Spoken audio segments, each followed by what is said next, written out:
EtCeteraEp3 here at the 1999 Melbourne Fringe Festival in Brunswick Street in Fitzroy. Today we have a look at the Fringe Parade, speak to Festival Director Virginia Hyam, watch the annual Waiters Race and have a look at some pieces featured in this year's Fringe Furniture Exhibition.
Virginia, when did the idea for the Fringe Festival come about?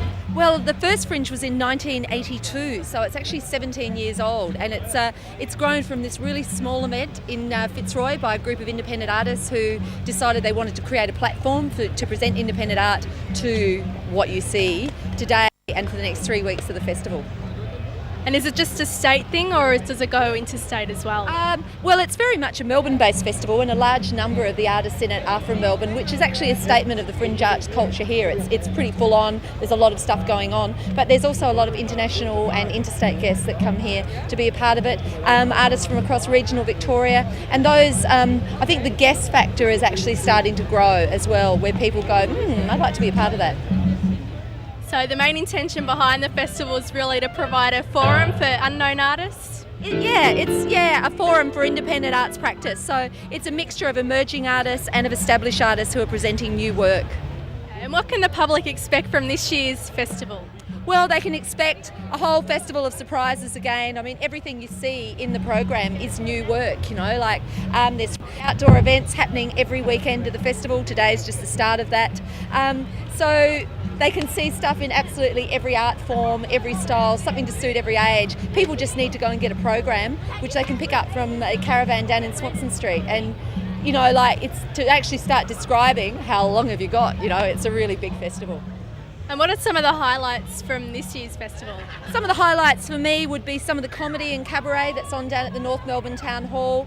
That's a hub venue that we have operating for the 3 weeks of the festival, and it's a really good way for people to go down there and just go, okay, I don't know what I want to go and see, but there's like 10 shows to choose from tonight, so you get a bit of taste. There's music on there, there's theatre. Circus Monoxide is one of my little faves across the festival. That's the big yellow bus you can see up the road up here. They're going to be located outdoors next to Luna Park down at St Kilda for 2 weeks, and that's a real family feel program and it happened too. So that's one of my faves, but I got lots and lots of favourites.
highlights from the parade? The parade was just amazing. It goes through for an hour and you just go, what is that group, you know? But there's a couple that stood out for me. I love the TAC float this year because it was actually done by Collingwood TAFE students. They were the ones in the orange and the black and playing their percussion. And it was great for the TAC actually funded that and to spend it with students actually doing it. So that was a fave. The Dilly All-Stars I just loved, and it was so good to actually have such a strong representation of the East Timorese in the parade, and so get that nice strong element going through. And I also really loved Tumbarumba, the Brazilian dance groove, you know, like the dance stuff I reckon that comes up the street with the music is really good because it gives you the whole feel of what the day is about, and it just has that, gets people's toes tapping and hips moving, you know. So, but you know, there were so many of them, but there are a couple faves. Okay, and who can actually enter Fringe? Can anyone enter, or is Absolutely, it's open access. So, and that's what, you know, when you ask me, you know, what's the best thing in Fringe, I feel like saying, can I tell you that in 3 weeks, you know, because you actually just don't know what's coming in there. It is completely open access, and that's the beauty of Fringe, that you can expect the unexpected. I mean, there's a lot of people I do know in there, obviously, and do know the sort of style of work they do, but there's also a lot of shows I'll have no idea, and so I'm going to go and see them and see what they're about. Okay, and as your role as festival director, can you tell us exactly what that involves? Where do I start?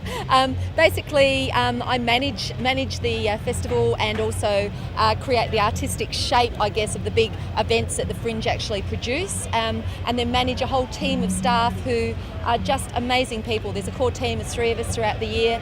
Emma Harrington and Kirsty Rogers are the other 2 part of us 3 team, and then we've got a sponsorship coordinator who's around part-time throughout the year. Then everyone comes on full deck just before the festival, so and take on their roles. Like Pip Darville's running the street party here today with Susie Wicks, and you know, some really amazingly hard-working people. Then of course hundreds of volunteers as well. So I guess I manage the coming together and the planning and getting the money and doing all that to actually make the event happen. And now it reaches this stage and I'm almost redundant, which is a fine thing because everyone knows what they're doing and it's all now just happening.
Hi, I'm Philip Taylor. I'm reporting from the corner of Brunswick and Johnson Street, Fitzroy, to witness a race of really strange people, a race of waiters. The Mack truck is going to come through and mow them down in a series of painful cuts. Yeah, driven by what? Driven by waiters. If you're a waiter in waiting, or something like that. Got an extra. I am one of the people being served in the race. It's making me nervous as there's coffee flying and I'm wearing suede. Anyway, we don't want anyone cheating or anything like that. That's why we've got the constabulary on board. Oh, hang on, you need a partner. Who's your partner? We love the fuzz in Fitzroy. The fuzz are the best. We love them. Gotta love the fuzz. Sergeant John Easton, all of his head.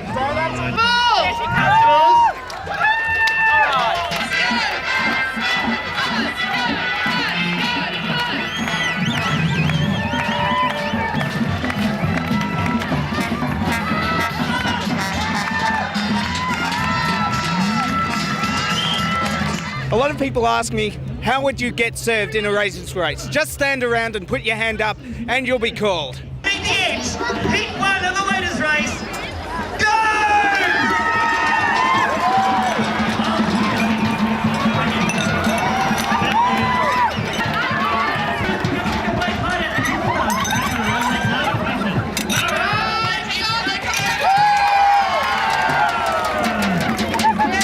I've been now served twice and I've only been spiced a little bit by coffee. Let's hope the suede holds up.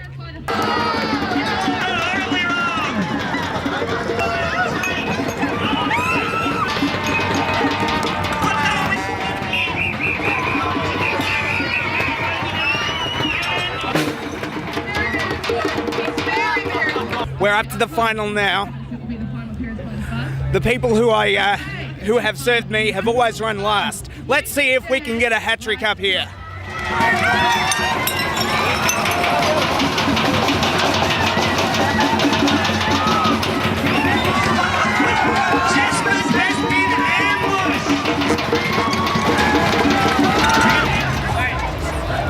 Thank you so much, judges. We thank you and your drug leaders.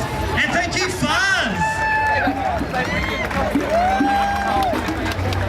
Now we need the four teams in the centre here for the presentation process.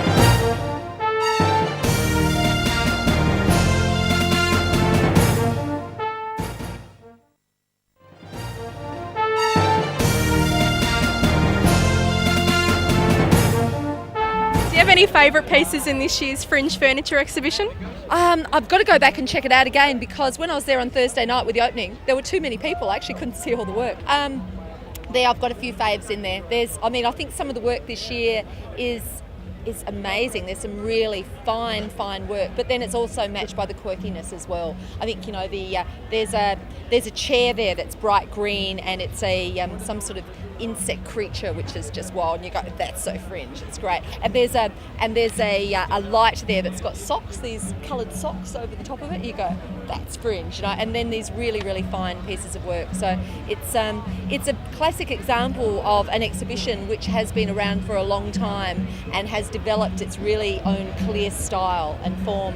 And once again, it's made up of artists that you'll see year after year doing one new piece, and they may be working out in the commercial field and come and just do their one piece of fringe, and also a lot of students and new people that you haven't seen before. So it's a reflection of the rest of Fringe. Axel, how long's the Fringe Furniture exhibition been operating as part of the Fringe Festival?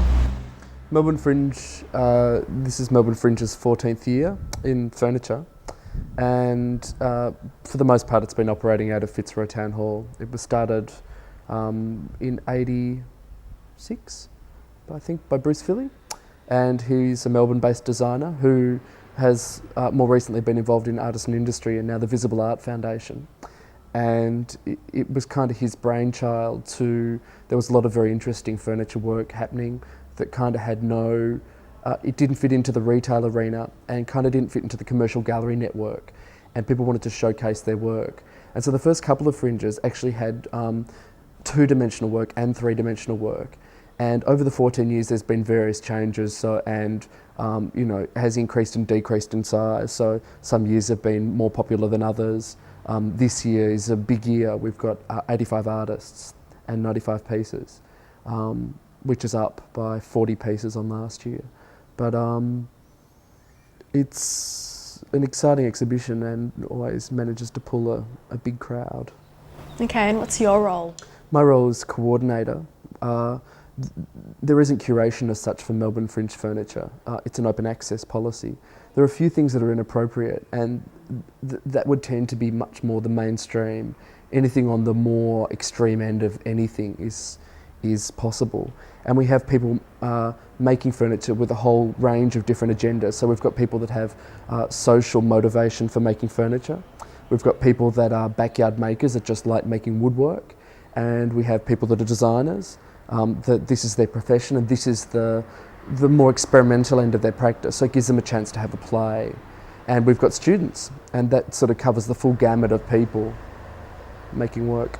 Okay, and for this year's exhibition, was there any particular underlying themes surrounding the works that were entered? I wouldn't so much say themes. There's always, I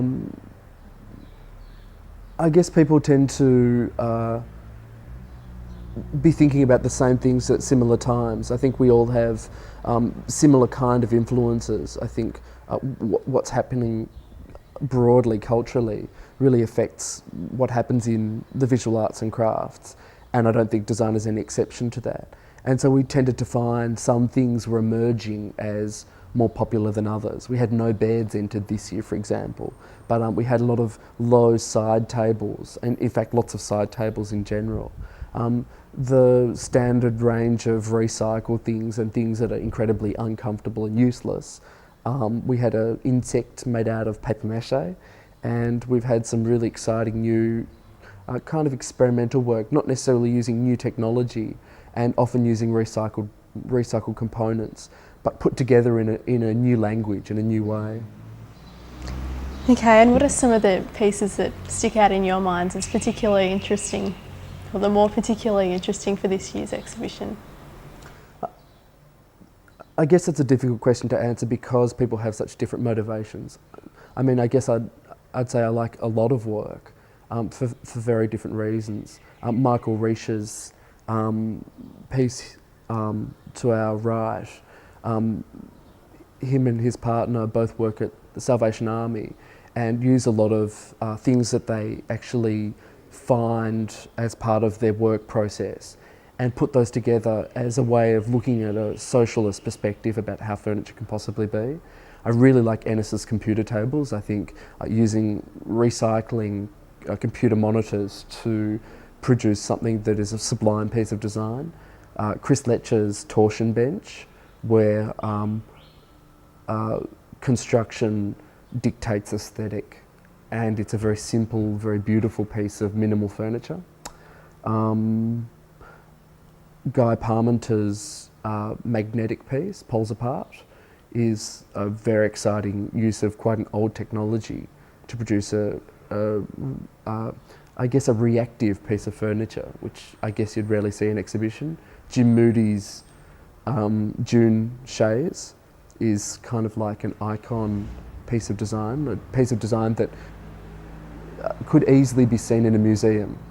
You know, there's so much work that I think could compete on an international stage that is richly and individually ours, like Australian, rather than looking overseas to find some sort of model to copy. Okay, and the pieces featured, some of those are actually for sale, aren't they? Most of the work in the exhibition's for sale. If not for sale, the artists are prepared to take commissions. So we've got work ranging from $150 right through to $7,000 or $8,000, depending on the labour intensity and the greediness of the artist, I guess. How much does an exhibition like this help furniture makers in gaining wider recognition in the community of their work?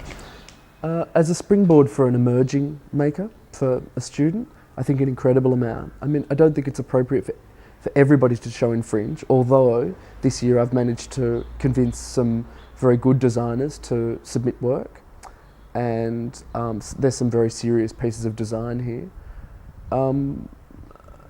Over 6,000 people came through last year. The exhibition's been running for about a week and a half now. or 2 weeks, and we've already had close to 3,500, 4,000 people through. And I think if that number of people come through and I can get some really good media attention for people, then that's obviously going to be of a huge advantage. A lot of the people that are coming through the exhibition are very informed and not necessarily makers. A lot of them are people that have a genuine interest in furniture and often are buyers. I know of people that have sold work already, and a lot of those people are students.